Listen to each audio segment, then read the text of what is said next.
Muy buenas a todos nakamas, el día de hoy vamos a hablar sobre Nefertari Lili, su relación con las religiones a lo largo del tiempo, el nacimiento de los D y las posibles relaciones con Insama, los reinos de María Joyce, Arabasta y Wano, y finalmente la relevancia de los poneglyphs en su historia.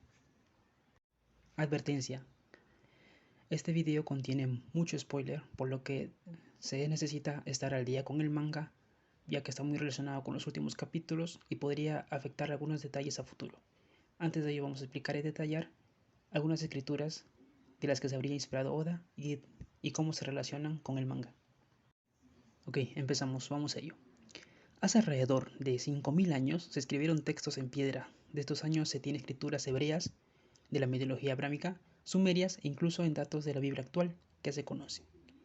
Refiero a estos libros ya que en todos ellos se menciona un nombre en particular, Lilith o Lili, personaje del manga que nos ha tenido muy intrigados estos últimos días. Hace alrededor de 5000 años antes de Cristo, se adoraba a una figura llamada Inanna. Inanna era una diosa conocida por el amor, la belleza, el poder político y la guerra. También fue llamado como la reina del cielo. Era adorada en 7 templos en la antigua Mesopotamia.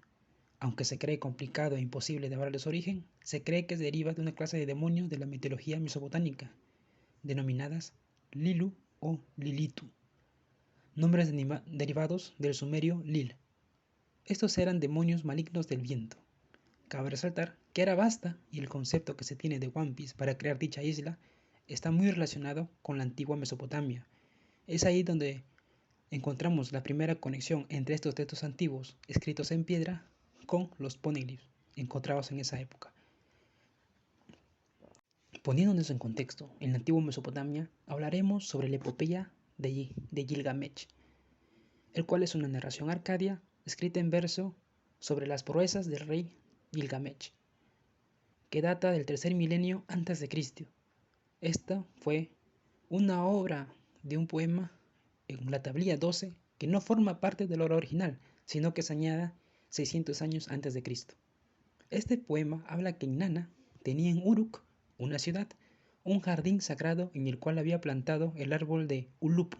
Este creció por 10 años, y al querer talarlo para construir un trono, descubrió que habitaba una serpiente o dragón en las raíces y en su copa vivía el pájaro Indugut, una divinidad menor, personificada de las nubes de la tormenta, y en el interior de su tronco había construido su casa la doncella demonio llamada Lilith.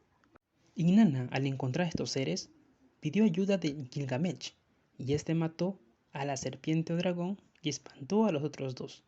Tras ello, Indugut se marchó al monte y Lilith al desierto. Hago mención a esta historia ya que refiere a 3 figuras importantes en One Piece. Primero tenemos el árbol Ulupu, la cual es una referencia primaria del árbol de la fruta del diablo, que también se cree que es donde nacen las frutas del diablo, en el cual habría habitado Lilith. Por otra parte, se nos menciona el pájaro Indugut, que tiene poderes de nubes de tormenta.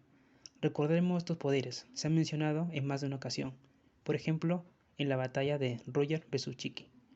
Finalmente, habla de Lilith, la cual habría abandonado el Edén o Tierra Santa de María y Joyce, en nuestro caso de One Piece. Dicho sea de paso, también hace mención a que éste escapa hacia el desierto, una clara referencia al reino de Arabasta, conformado por grandes desiertos. Años más tarde, en los años 1800 y 1750 a.C., durante el reinado de Hammurabi, se hicieron 2 altos relieves con la figura mítica de lo que hoy se conoce como Lilith o Reina de la Noche o Reina Relieve de Burneith, hallado en el sur de Irak. Se trata de una mujer sobrenatural con alas, sin embargo, se vio que las alas apuntaban hacia abajo, por lo cual se le relaciona con demonios. Hago mención a esto ya que nosotros también tenemos referencia hacia demonios o madre de ellos. Acá podemos decir que Lilith sería la reina de los demonios o la madre de ellos, lo cual significaría que Lilith es la de original, ya que este es mencionado por Cobra al Gorosei. Ahora hablaremos sobre el alfabeto de Ben Sira, el cual es una obra medieval entre el siglo VIII y IX y X de la era. En esta dice que El dios de la misma tierra creó a Adán y a una mujer llamada Lilith, la cual creía que todos deberíamos ser iguales. Tras conflictos entre estos por dicha igualdad, ella se marchó y se declaró en rebeldía a Dios y al hombre, por lo que se le atribuye como un ser femenino dominante, la cual se emparejó con el rey de los demonios, Asmodeo, y juntos procrearon demonios. En este caso se le conoció como la madre de los demonios. Esta referencia me dejó impactado, puesto que de eso habla el manga 1084, en el cual se dice que Lilith habría dejado a María Joyce por no obedecer posiblemente a Insama, ya que este último creía sobre la superioridad de estos sobre las demás criaturas o especies. Luego el hecho de que éste sea considerado una vez más como la madre de los demonios. En One Piece, de los D, y recuerden quiénes eran los enemigos de los dioses, o a quienes se les menciona así, hablo de los D. Por otro lado, en algunos cuentos se refieren de que Lilith habría sido el encargado de tentar a Eva a comer el fruto prohibido del pecado. Recordemos que este fruto muchas veces ha sido comparado con las frutas del diablo de One Piece.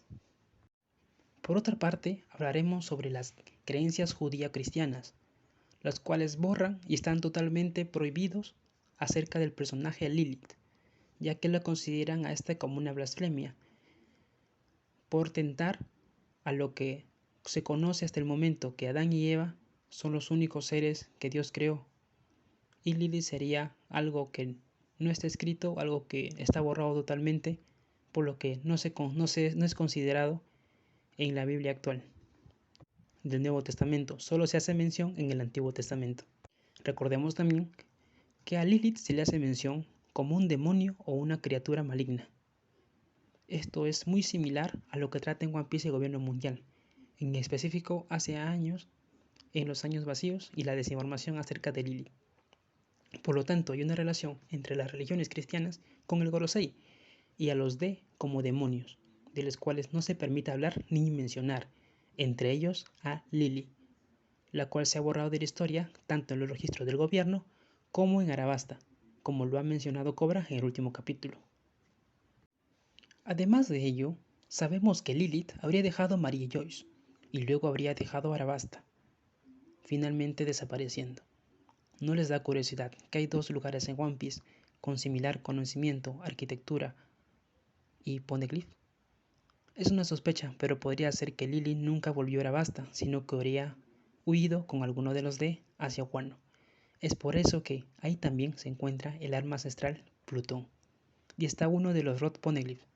Recordemos que la primera vez que se nos menciona sobre Plutón es en Arabasta.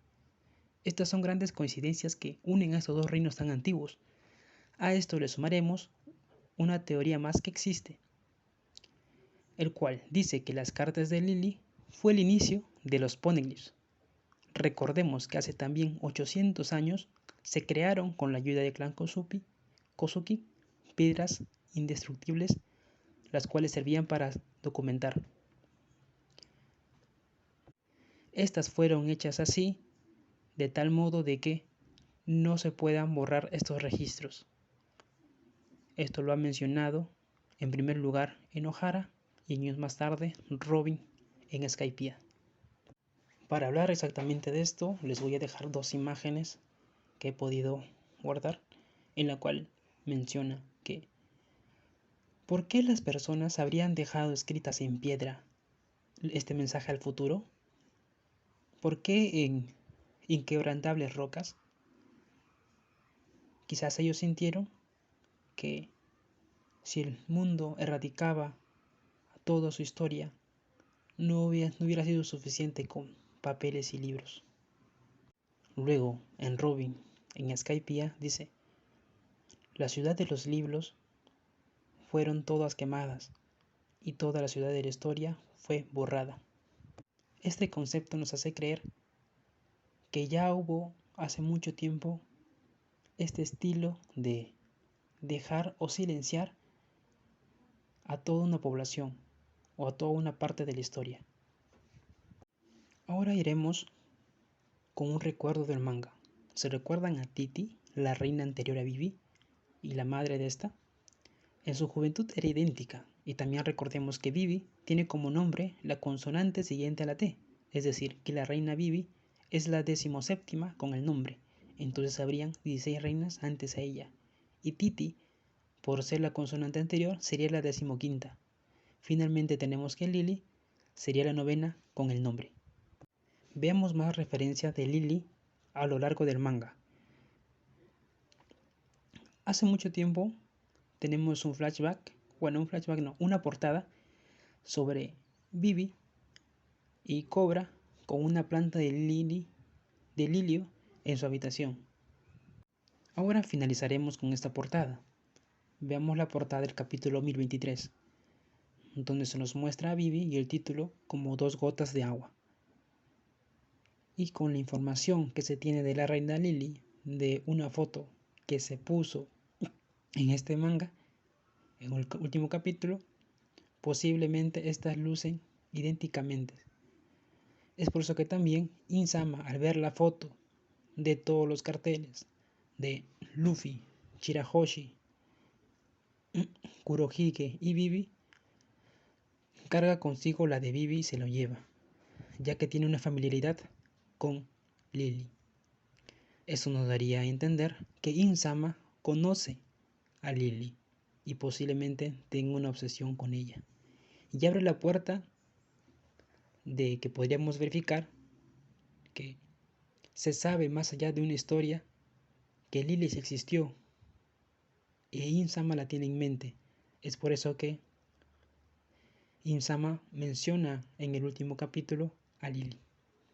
Para entender que tenemos registro de una persona similar a Vivi, la cual sería Lily, es ver los soldados que tiene atrás de ella, los cuales les comentaba anteriormente, que son unos soldados que tienen como una especie de punta en los cascos, los cuales tienen los mismos puntas en los cascos estos que se ve alrededor de Lily. Con todo esto que se ha encontrado, quiero dar a entender de que hay una conexión entre Lily, Insama, como por no creer en lo que decía Insama, deja a María Joyce porque no quería obedecerlo. Luego se va hacia Arabasta a formar su reino, donde todas las personas eran iguales, y es por eso que esa cultura se trasciende en todos sus habitantes, y deja esa carta y la hace hacer en piedra con los poneglyphs cuando ésta huye, ya que posiblemente había sido amenazada. Al huir a Wano, ella puede tener mayor cuidado y puede guardar su historia en estas grandes rocas. Es por eso que los poneglyphs son tan importantes para poder entender la historia de Lily, la historia de Insama y la historia del siglo vacío. Todo esto hay una correlación muy grande con cómo ha sido borrado por la historia y por la iglesia judio-cristiana, y cómo el gobierno mundial estaría borrando esa historia de Lily en el manga de One Piece. Dicha conexión nos haría entender a detalle cómo surgieron los por qué se proclaman ser los enemigos de los dioses y por qué estos tienen una importancia en todo el manga. Bueno, esto ha sido toda la información que he podido reunir en estos días. Espero que sea de su agrado. Me ayudaría muchísimo en suscribirse, compartir, dejar su like y comentar qué más le gustaría ver en el canal. Muchas gracias.